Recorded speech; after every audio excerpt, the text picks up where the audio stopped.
ഈ ഒരു പ്രോഗ്രാമിൽ മാർച്ച് 8-ാം തീയതി തൃശ്ശൂരിൽ നിന്ന് ആരംഭിച്ചതാണ്. തൃശ്ശൂരിലെ അനുഭവം പറഞ്ഞു കഴിഞ്ഞാൽ ഞങ്ങൾക്ക് ഭക്ഷണം കഴിക്കാൻ പോലും സമയം കിട്ടില്ല. അത്രയും കുട്ടികൾ നമ്മുടെ ഈ പറയുന്ന കോളേജിലേക്ക് വരികയും അതിൻ്റെ എൻക്വയറി ചെയ്യുകയും വളരെ നല്ല രീതിയിൽ റെസ്പോണ്ട് ചെയ്യും, അതിൻ്റെ റിസൾട്ട് ഉണ്ടാവുകയും ചെയ്തിട്ടുണ്ട്. അത് പ്രത്യേകിച്ച് നന്ദി പറയുന്നത് റിപ്പോർട്ടർ ചാനലും മൈക്രോടെക്കും കൂടെ ഒരുമിച്ച് സംയുക്തമായി നടക്കുന്ന ഒരു പ്രോഗ്രാം ആയതുകൊണ്ടാണ്.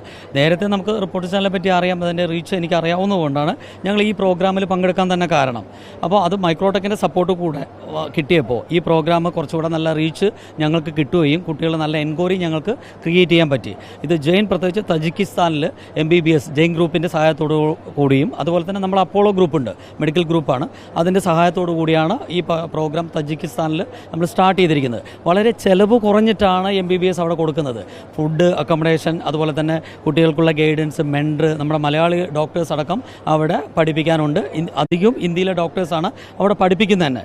അപ്പോൾ അത് കുട്ടികൾക്ക് നല്ല റീച്ച്, നല്ലൊരു അനുഭവം കുട്ടികൾക്ക് കിട്ടുന്നുണ്ട്. അപ്പോൾ ഈ ഒരു പ്രോഗ്രാമിൻ്റെ പ്രത്യേകത എന്ന് വെച്ചാൽ കുട്ടികളെ സംബന്ധിച്ചിടത്തോളം പലപ്പോഴും ഇൻ്റർനാഷണൽ പോയിട്ട് കുട്ടികൾ MBBS ഒക്കെ പഠിക്കുന്ന സമയത്ത് അവരെല്ലാം ചിന്തിക്കുന്നത് അവിടെയാണ് പ്രാക്ടീസ് ചെയ്യേണ്ടി വരിക, അല്ലെങ്കിൽ അവിടെയാണ് ഹൗസ് സർജൻസി ചെയ്യേണ്ടി വരുന്ന അവസ്ഥയാണ്. പക്ഷേ ഇതിൻ്റെ ഒരു പ്രത്യേകത, നമ്മൾ അപ്പോളോ ഗ്രൂപ്പിൽ 72ഓളം ഹോസ്പിറ്റൽ ഇന്ത്യയിലുണ്ട്.